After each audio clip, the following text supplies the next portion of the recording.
Meus caros irmãos, abram suas Bíblias no Evangelho de Mateus, capítulo 5. Evangelho de Mateus, capítulo 5,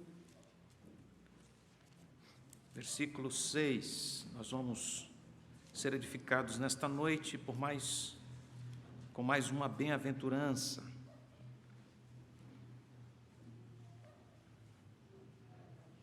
Nós temos aprendido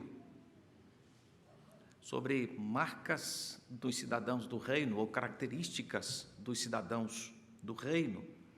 Temos visto Jesus apresentando a inseparável relação entre crer e viver.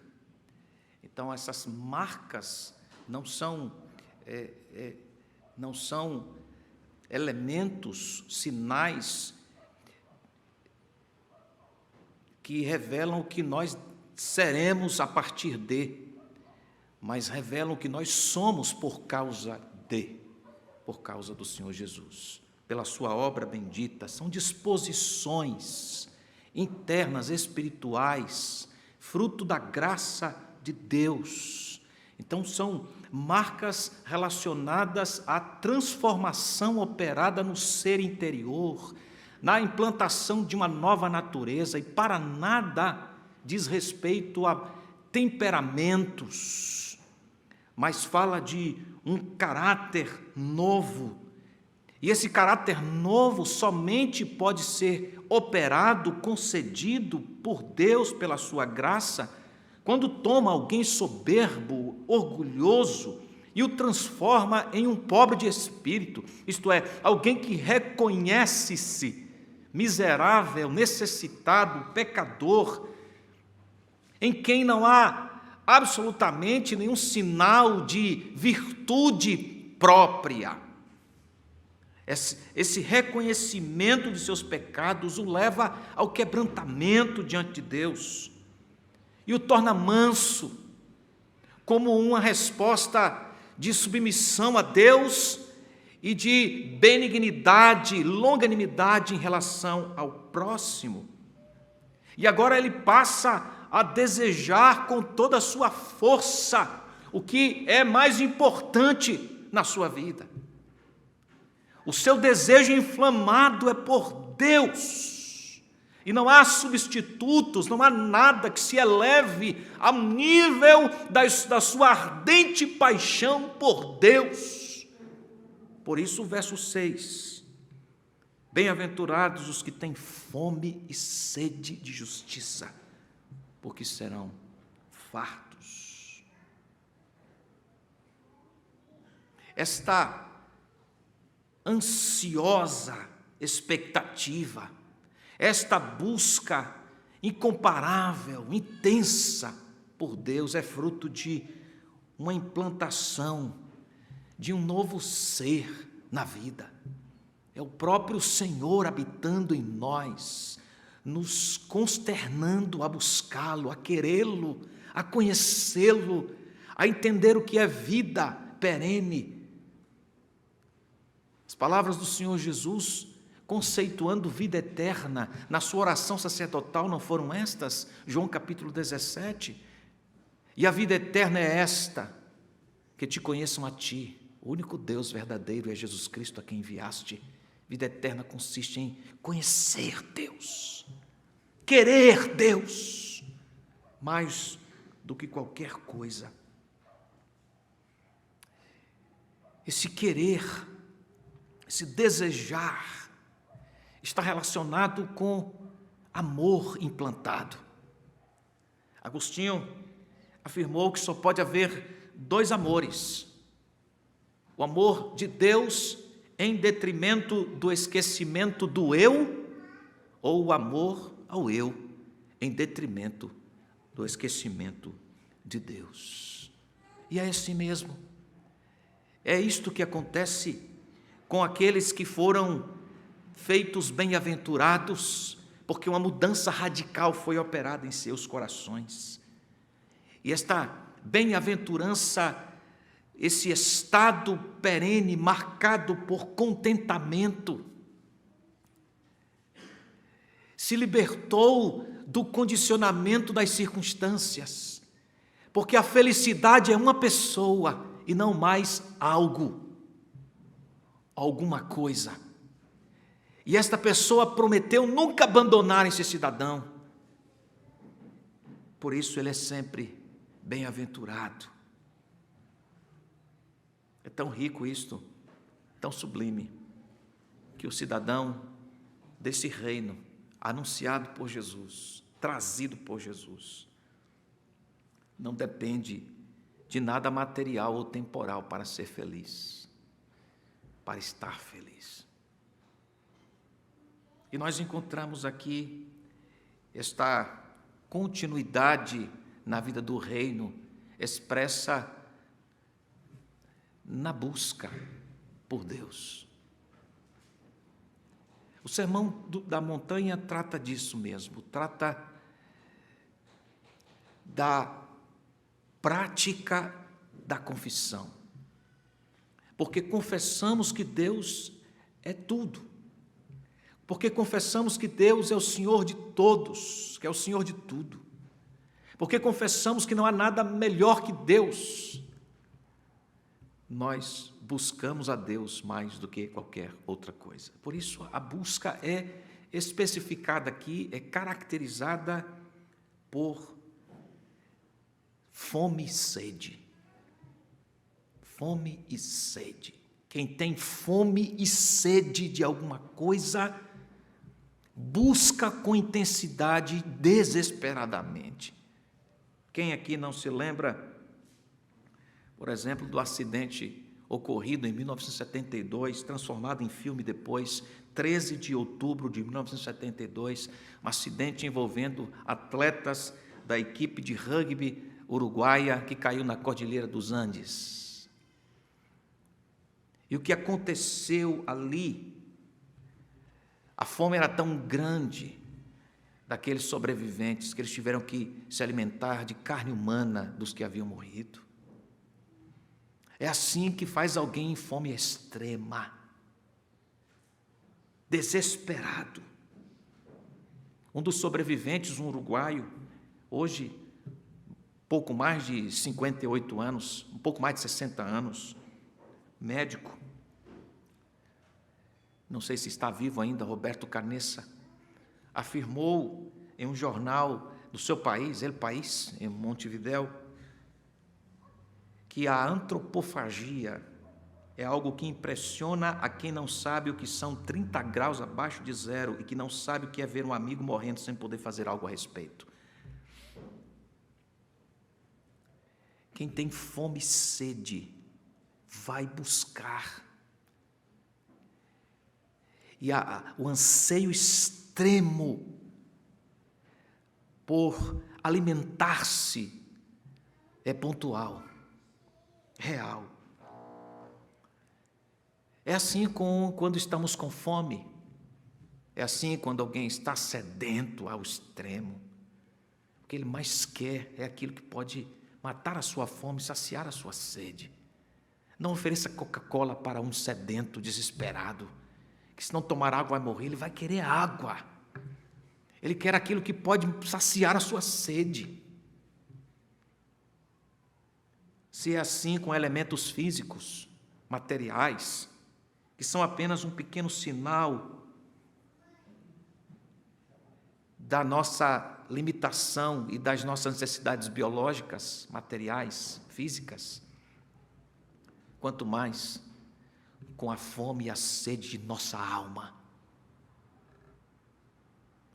Se alguém com fome e com sede se entrega, busca intensamente o alívio de suas necessidades, quanto mais alguém com fome e sede em sua alma. A fome espiritual. Jesus está dizendo que a coisa real que um homem precisa, de fato, é justiça. Bem-aventurados que têm fome e sede de justiça. E a expressão aqui grega para ter fome e sede de justiça, esse anseio desesperador, é transmitido exatamente no verbo ter fome, nessa expressão, nessa sentença, de alguém que está, de fato, sofrendo por causa de uma extrema necessidade de alimento.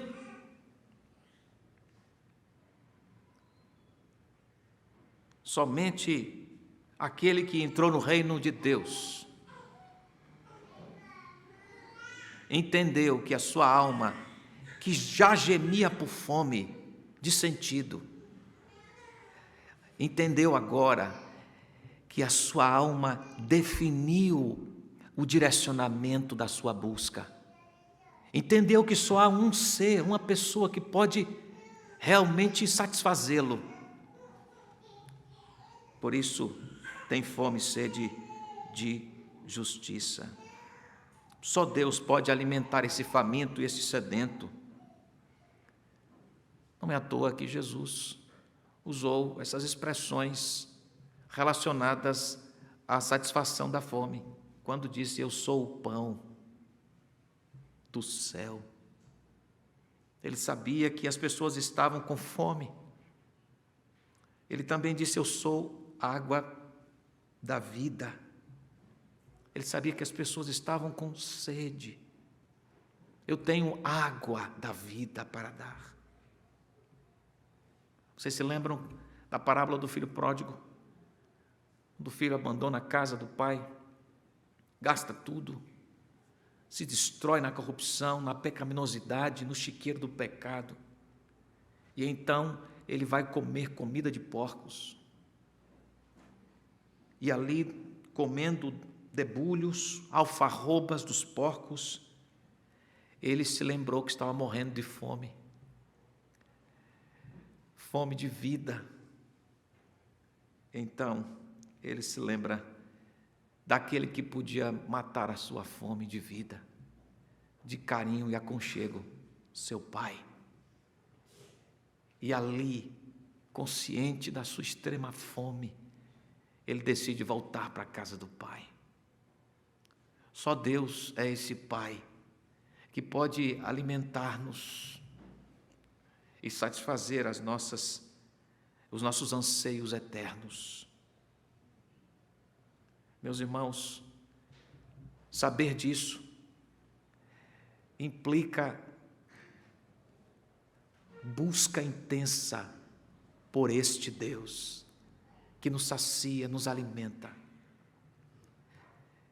Então, nós cremos nisso, graças a Deus.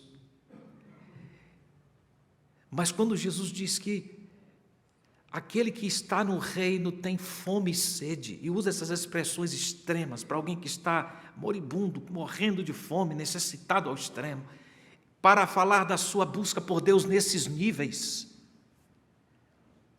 está elencando, está reforçando a ideia do reino, de que aquilo que nós professamos deve ser aquilo que nós vivemos. A nossa crença de que Deus é o único que pode satisfazer os nossos anseios profundos é revelada na maneira como nós buscamos esse Deus, com paixão ardente, como alguém que está desesperado, com fome, como alguém que entendeu a prioridade da vida, como alguém que entendeu o que realmente é valioso nessa vida, e o busca assim, com todo o seu ser, com toda a sua paixão. Não há substitutos, como eu disse anteriormente, não há subterfúgios, não há postergações.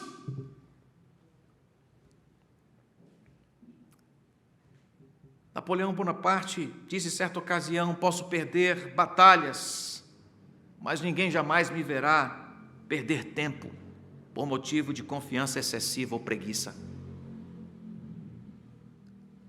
Esse é o testemunho de um homem que, nas suas atividades corriqueiras, nas suas paixões particulares, entendia que precisava colocar empenho, entendia que precisava fazer as coisas segundo o seu campo de conquista, de ambição, com intensidade, determinadamente.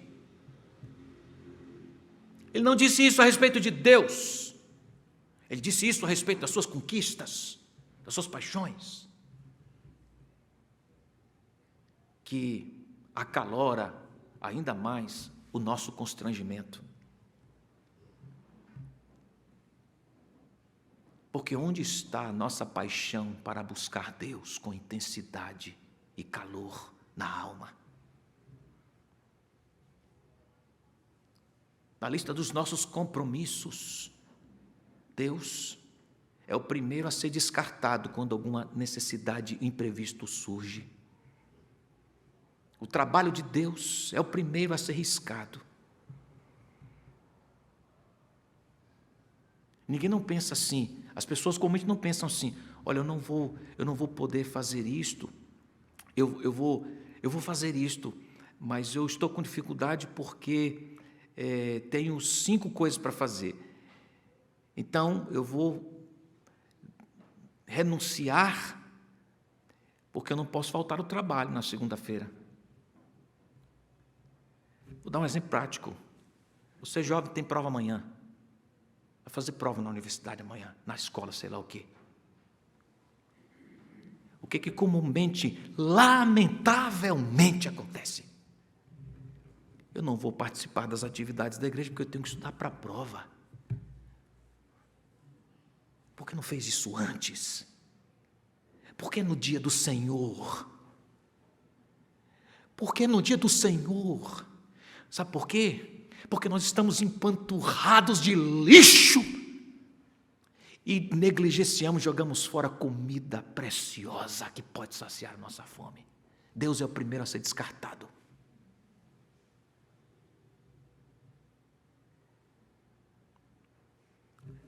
Crer que Deus é o melhor tem que vir acompanhado com a intensidade de sua busca. Senão você é um mentiroso, hipócrita. Bem-aventurados que têm fome e sede de mim, o justo, de justiça. Meus irmãos queridos, quão necessitados somos de um despertamento.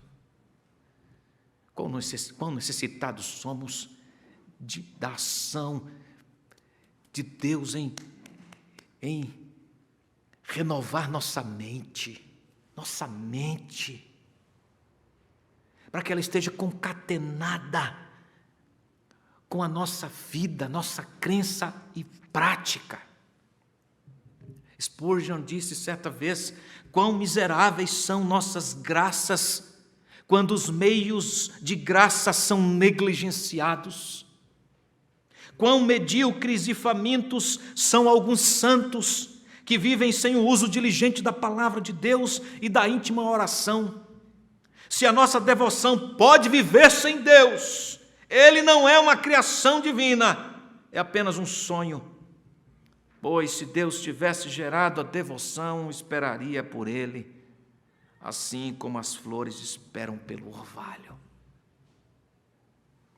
É possível que grande parte da nossa falta de crescimento, meus irmãos, a nossa falta de entusiasmo,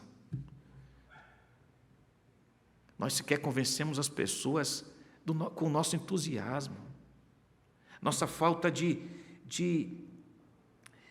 influência, seja porque estamos tão cheios de coisas que o mundo oferece como satisfação para nós, e são fúteis e mentirosas, que nós não temos espaço mais. Sabe quando alguém está tão cheio, almoçou tanto, comeu tanto, e então você chega lá com a sobremesa e diz: não, pode ser a torta de banoffee,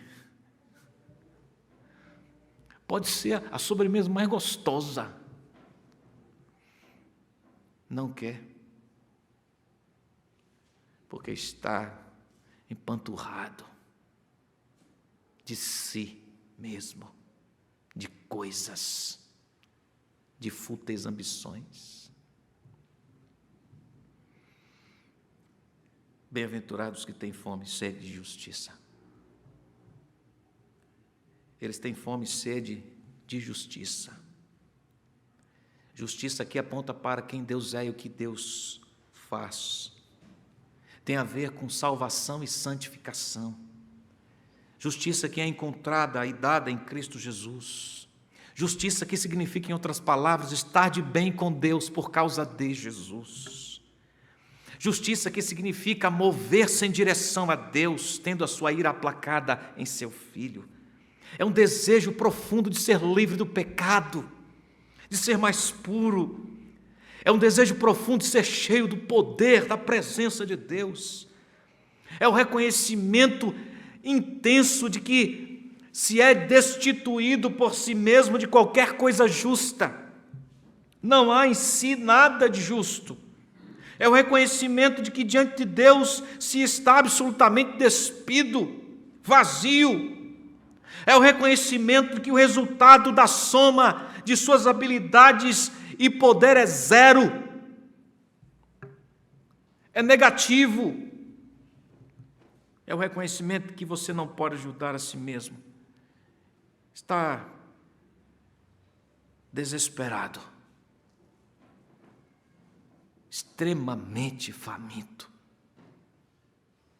por justiça, por Deus. Você e eu precisamos de justiça, precisamos de comida e água para sobrevivermos nas nossas necessidades biológicas. Nossa vida física depende de comida e água, bebida. Nossa vida espiritual depende de justiça.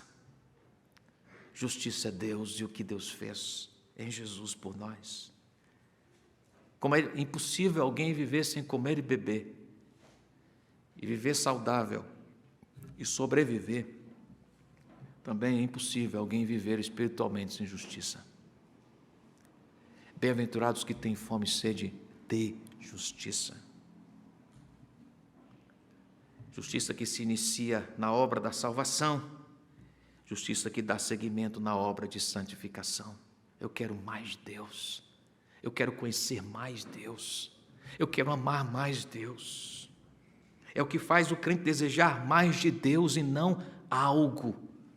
É o que faz o crente ter uma força apaixonada que o faz renunciar coisas com vistas à busca por Deus. Desejar Deus, conhecer Deus, mais do que desejar uma melhora na nossa vida. Buscar a Deus por desejar conhecê-lo mais do que buscar a Deus por desejar ver alguma necessidade suprida.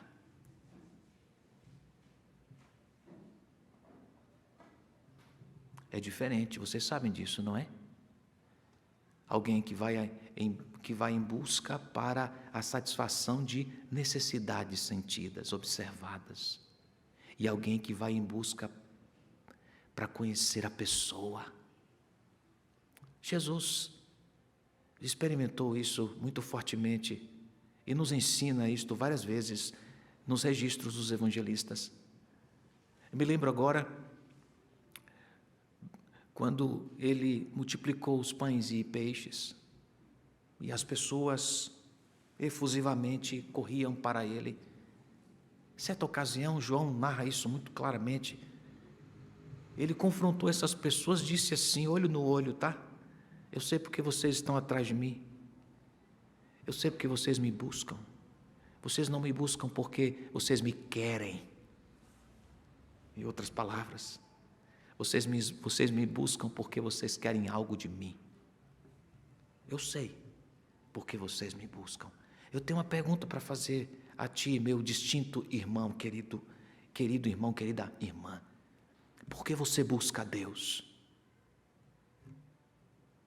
Por que você busca a Deus? Segunda pergunta, como você tem buscado a Deus? Porque a resposta à primeira pergunta terá toda a relação com a resposta aceitável diante de Deus para a segunda pergunta. Por que você busca a Deus? Como você busca a Deus? O como aqui é dito com fome e sede. Intensamente.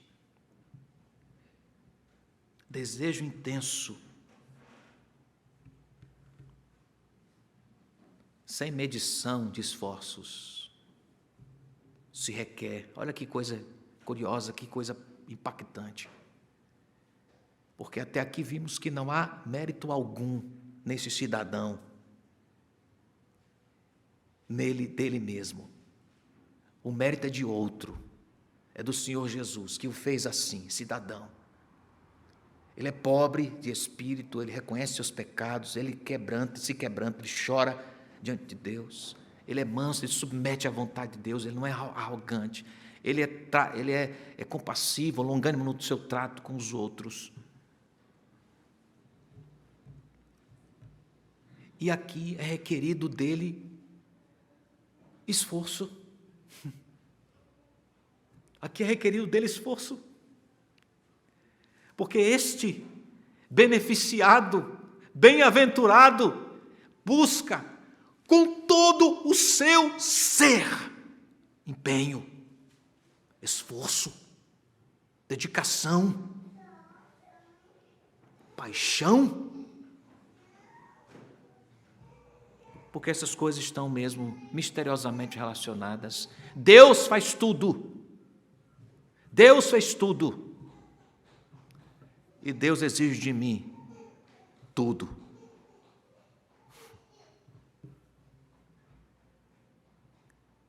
Não menos do que tudo. É o que Deus exige de mim.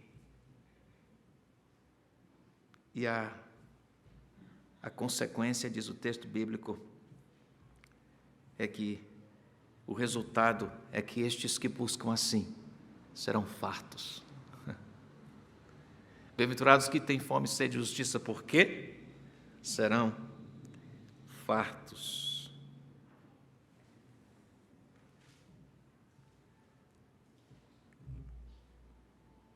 Um escritor que fala muito de oração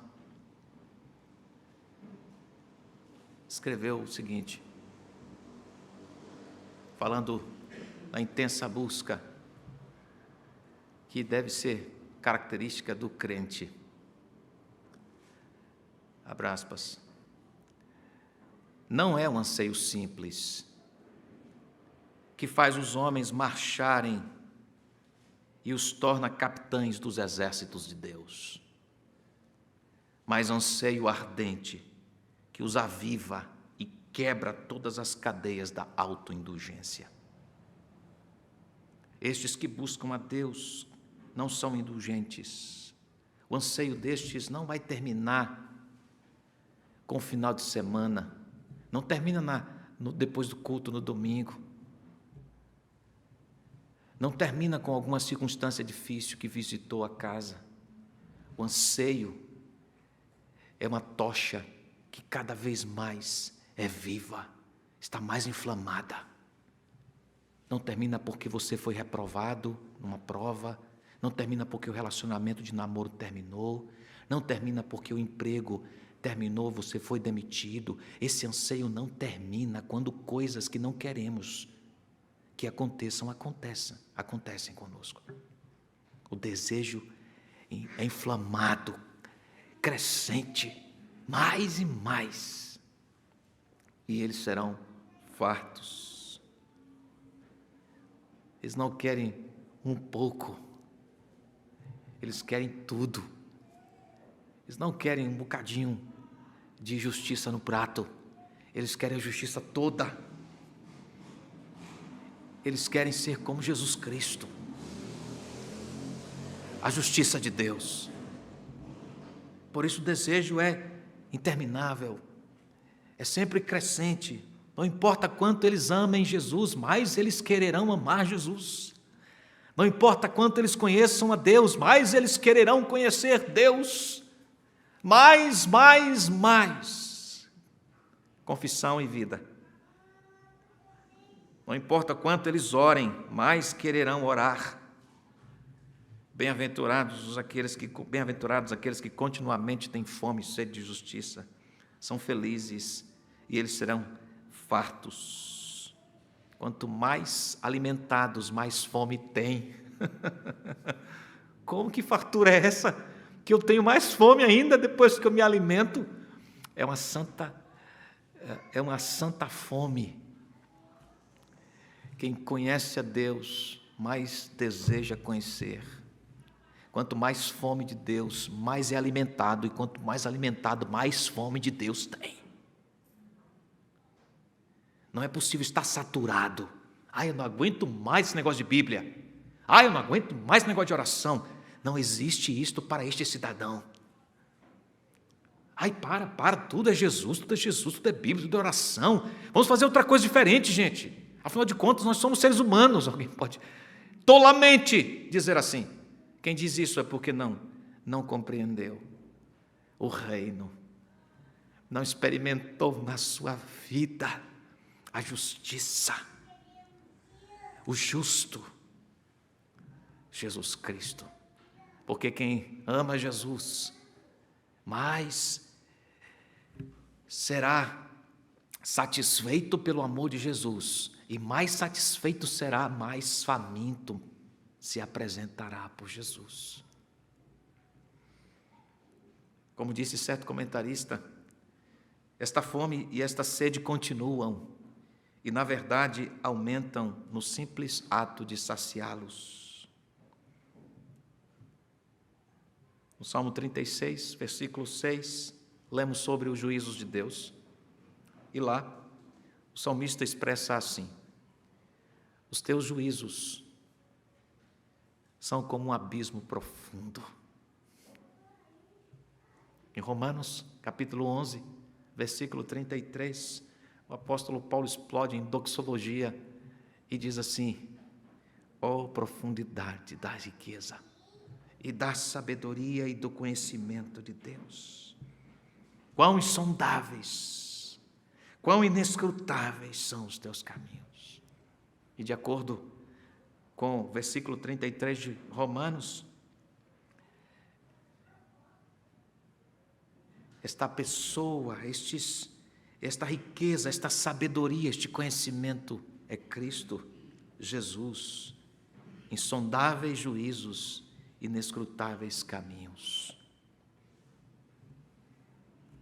O salmista também diz, o salmista Davi no Salmo 42, como suspira a corça pelas correntes das águas, assim por ti, ó Deus, suspira a minha alma. A minha alma tem sede de Deus, o Deus vivo.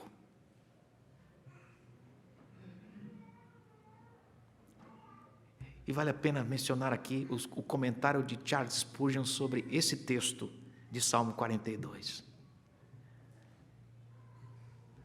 A precisão e a aplicação que ele faz é pertinente aqui para o nosso coração nesta noite. Davi estava aflito, escreve Spurgeon. Tranquilidade ele não procurou, honra ele não invejou, mas o prazer de estar em comunhão com Deus era uma urgente necessidade de sua alma, uma necessidade absoluta, tal como a água para uma corça. A sua alma, o seu próprio eu, a sua vida mais profunda encontrava-se em uma situação de sede insaciável por sentir a presença de Deus. Que tenhamos o mais intenso anseio pelo que há de mais elevado. E o mais elevado é Deus, Jesus, o Espírito, a Trindade Santíssima.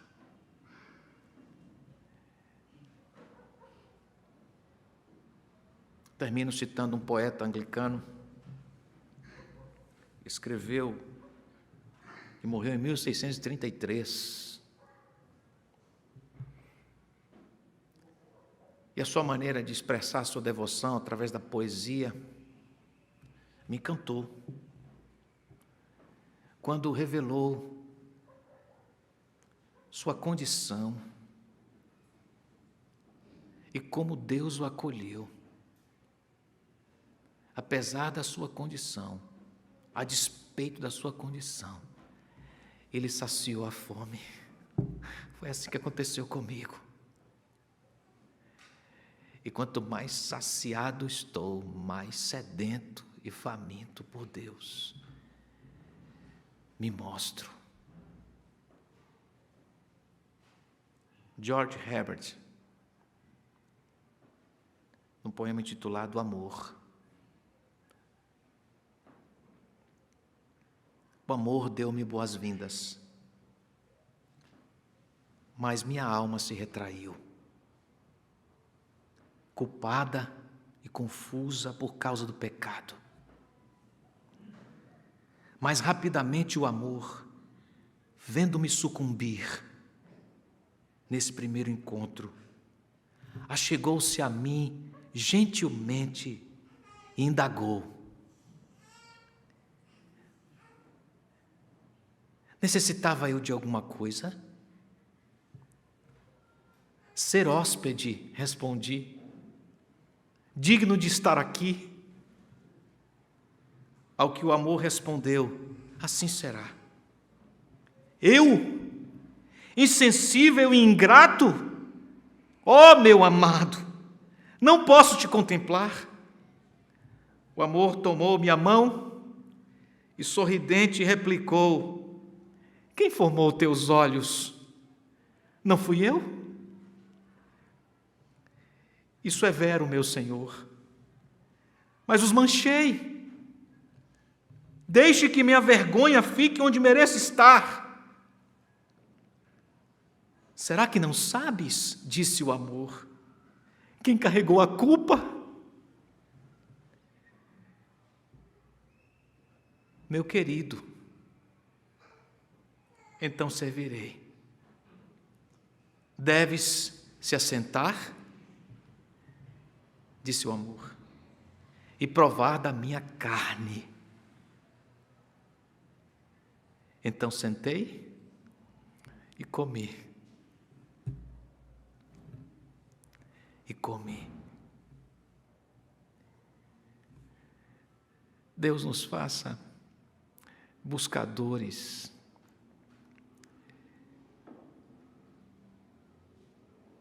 correspondentes aos confessantes que creem que Deus é melhor do que tudo nessa vida. Que a nossa busca corresponda à nossa confissão. Sejamos famintos e sedentos por Deus, por sua obra, por Jesus, por justiça. Nossa prática de leitura bíblica seja crescente. Que você tenha fome de ler a Bíblia, fome de devorar a Bíblia, fome para memorizar a Bíblia, fome para praticar a Bíblia. Que você tenha fome para orar, fome de oração. Você seja um homem ou mulher de oração. Quanto mais ora, mais quer orar. Você tenha fome de pregar o Evangelho, falar de Jesus, espalhar a boa nova. Quanto mais prega, mais vontade tem de pregar.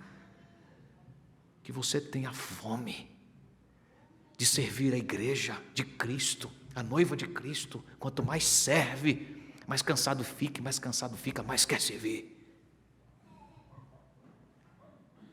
Bem-aventurados que têm fome e sede de justiça, porque serão fartos. Eu os alimento, disse o Senhor.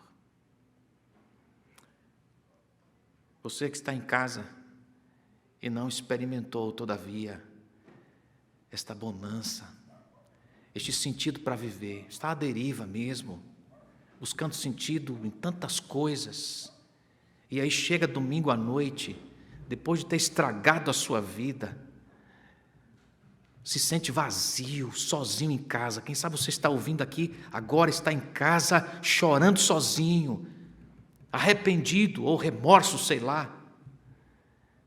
Você não conhece Jesus e Ele está chamando por você nesta hora,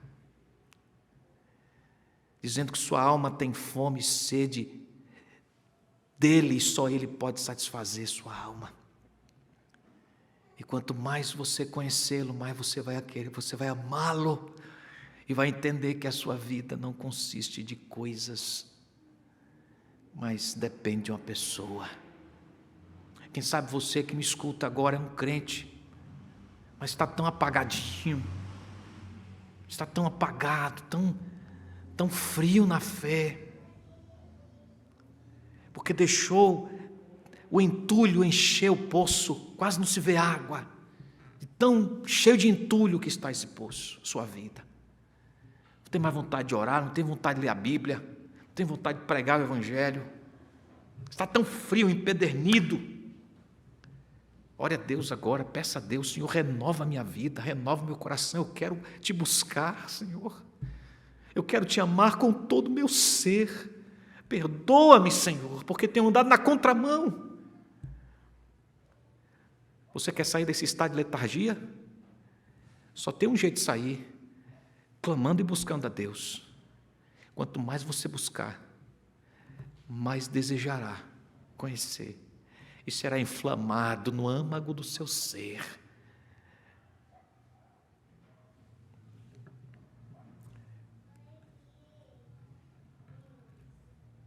Uma vez encontrei numa festa de casamento, conheci um irmão,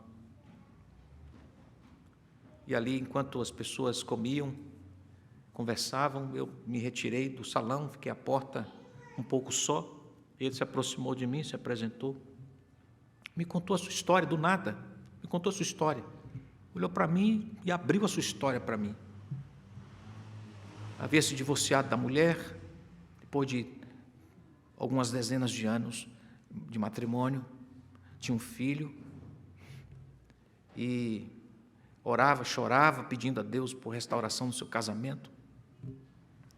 Ele disse: pastor, Deus ouviu a minha oração. Ele disse: Deus ouviu a minha oração. Deus ouviu a sua oração, sim. Os afetos, as decisões que haviam desaparecido no nosso relacionamento, da noite para o dia.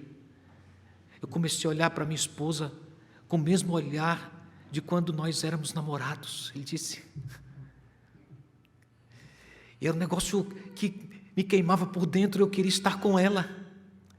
Eu queria estar com ela. Já havia perdido o desejo de estar com minha esposa, conversar com ela. Ela também não queria mais, não tinha assunto mais comigo. Mas da noite para o dia eu comecei a desenvolver esse prazer por estar. Ele falou: olha, minha esposa é aquela ali. E ela estava olhando para ele. E ele disse: olha como ela me olha. Olha o jeito dela de olhar para mim. De fato, era olhar de uma moça apaixonada pelo seu amante, apaixonado. E quando a gente está apaixonado, os olhos dizem, não?